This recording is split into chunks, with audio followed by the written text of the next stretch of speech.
June 18ರಂದು ನಡೆಯಲಿರುವ ವಿಧಾನ ಪರಿಷತ್ ಚುನಾವಣೆಯಲ್ಲಿ ಕೊನೆ ಕ್ಷಣದ ಅಡ್ಡ ಮತದಾನದ ಆತಂಕ ಎದುರಾಗಿರುವ ಹಿನ್ನೆಲೆಯಲ್ಲಿ ಆಡಳಿತಾರೂಢ ಕಾಂಗ್ರೆಸ್ ಪಕ್ಷ ಮತ್ತೊಮ್ಮೆ ರೆಸಾರ್ಟ್ ರಾಜಕಾರಣದ ಮೊರೆ ಹೋಗಿದೆ.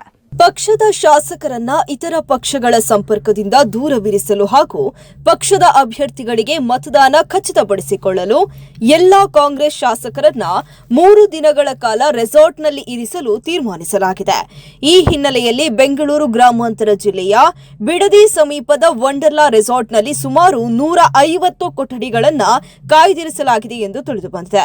ಇದೇ ಮೊದಲ ಬಾರಿಗೆ ಕಾಂಗ್ರೆಸ್ ಶಾಸಕಾಂಗ ಪಕ್ಷದ ಸಭೆಯನ್ನ ಬೆಂಗಳೂರಿನ ಹೊರವಲಯದಲ್ಲಿರುವ ರೆಸಾರ್ಟ್ನಲ್ಲಿ ಆಯೋಜಿಸಲಾಗ್ತಾ ಇದೆ.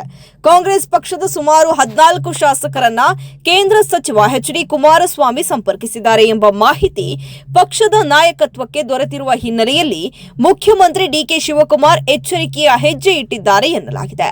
ಪಕ್ಷದ ಅಧಿಕೃತ ಅಭ್ಯರ್ಥಿ ವಿನಯ್ ಕಾರ್ತಿಕ್ ಅವರಿಗೆ ಮೊದಲ ಆದ್ಯತೆಯ ಮತ ದೊರೆಯುವಂತೆ ನೋಡಿಕೊಳ್ಳಲು ಶಾಸಕರಿಗೆ ಕಟ್ಟುನಿಟ್ಟಿನ ಸೂಚನೆಯನ್ನ ನೀಡಲಾಗಿದೆ.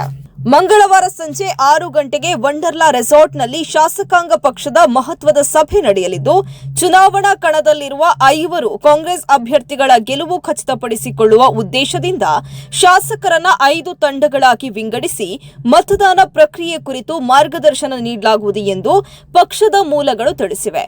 ಹೊಸ ಶಾಸಕರಿಗೆ ಆದ್ಯತೆಯ ಮತದಾನದ ವಿಧಾನ ಹಾಗೂ ಮತ ಚಲಾಯಿಸುವ ಕುರಿತ ಮಾಹಿತಿ ನೀಡಲಾಗುತ್ತೆ ಎನ್ನಲಾಗಿದೆ. ತಮ್ಮ ಶಾಸಕರನ್ನ ಒಗ್ಗೂಡಿಸಿಕೊಳ್ಳುವ ಜೊತೆಗೆ ಸಂಖ್ಯಾಬಲ ಹೆಚ್ಚಿಸಿಕೊಳ್ಳುವ ಕಾರ್ಯತಂತ್ರವನ್ನ ಕಾಂಗ್ರೆಸ್ ರೂಪಿಸಿದೆ. ರಾಜ್ಯದ 3 ಪಕ್ಷೇತರ ಶಾಸಕರೊಂದಿಗೆ ಈಗಾಗಲೇ ಮುಖ್ಯಮಂತ್ರಿ ಡಿಕೆ ಶಿವಕುಮಾರ್ ಹಾಗೂ ಮಾಜಿ ಸಂಸದ ಡಿಕೆ ಸುರೇಶ್ ಮಾತುಕತೆ ನಡೆಸಿದ್ದಾರೆ ಎನ್ನಲಾಗಿದೆ. ಇದರ ಜೊತೆಗೆ ಬಿಜೆಪಿಯಿಂದ ಉಚ್ಚಾಟನೆಗೊಂಡಿರುವ ಶಾಸಕರಾದ ಎಸ್.ಟಿ. ಸೋಮಶೇಖರ್ ಹಾಗೂ ಶಿವರಾಮ್ ಹೆಬ್ಬಾರ್ ಅವರು ಕೂಡ ಕಾಂಗ್ರೆಸ್ ಶಾಸಕಾಂಗ ಪಕ್ಷದ ಸಭೆಯಲ್ಲಿ ಭಾಗವಹಿಸುವ ಸಾಧ್ಯತೆಗಳಿವೆ ಎಂಬ ಮಾಹಿತಿ ರಾಜಕೀಯ ವಲಯದಲ್ಲಿ ಕುತೂಹಲವನ್ನ ಮೂಡಿಸಿದೆ. ಮಂಗಳವಾರ ಮತ್ತು ಬುಧವಾರ ಎಲ್ಲಾ ಕಾಂಗ್ರೆಸ್ ಶಾಸಕರು ರೆಸಾರ್ಟ್ನಲ್ಲೇ ವಾಸ್ತವ್ಯ ಹೂಡಲಿದ್ದು, ಜೂನ್ 18ರಂದು ಚುನಾವಣೆ ನಡೆಯುವ ದಿನ ಬೆಳಗ್ಗೆ ಅಲ್ಲಿಂದಲೇ ಬಸ್ಗಳ ಮೂಲಕ ನೇರವಾಗಿ ವಿಧಾನಸೌಧಕ್ಕೆ ತೆರಳಿ ಮತದಾನ ಪ್ರಕ್ರಿಯೆಯಲ್ಲಿ ಭಾಗವಹಿಸಲಿದ್ದಾರೆ. ಈ ಮೂಲಕ ಯಾವುದೇ ರೀತಿಯ ಅಡ್ಡ ಮತದಾನ ಅಥವಾ ಪ್ರತಿಪಕ್ಷಗಳ ಕಾರ್ಯಾಚರಣೆಗೆ ಅವಕಾಶ ನೀಡದಂತೆ ಕಾಂಗ್ರೆಸ್ ಮುನ್ನೆಚ್ಚರಿಕೆ ಕ್ರಮ ಕೈಗೊಂಡಿದೆ. ಈ ಕುರಿತು ಪ್ರತಿಕ್ರಿಯಿಸಿರುವ ಮಾಗಡಿ ಶಾಸಕ ಎಚ್.ಸಿ. ಬಾಲಕೃಷ್ಣ, ಶಾಸಕಾಂಗ ಪಕ್ಷದ ಸಭೆ ಹಿನ್ನೆಲೆಯಲ್ಲಿ ನಮ್ಮ ಪಕ್ಷದ ಎಲ್ಲಾ ಶಾಸಕರು ರೆಸಾರ್ಟ್ಗೆ ಆಗಮಿಸಲಿದ್ದಾರೆ. ಕಾಂಗ್ರೆಸ್ ಶಾಸಕರಿಂದ ಯಾವುದೇ ಅಡ್ಡ ಮತದಾನದ ಭೀತಿ ಇಲ್ಲ. ಹೊಸ ಶಾಸಕರಿಗೆ ಮತದಾನದ ಕುರಿತು ಮಾಹಿತಿ ಮತ್ತು ಜಾಗೃತಿ ಮೂಡಿಸಲಾಗುವುದು.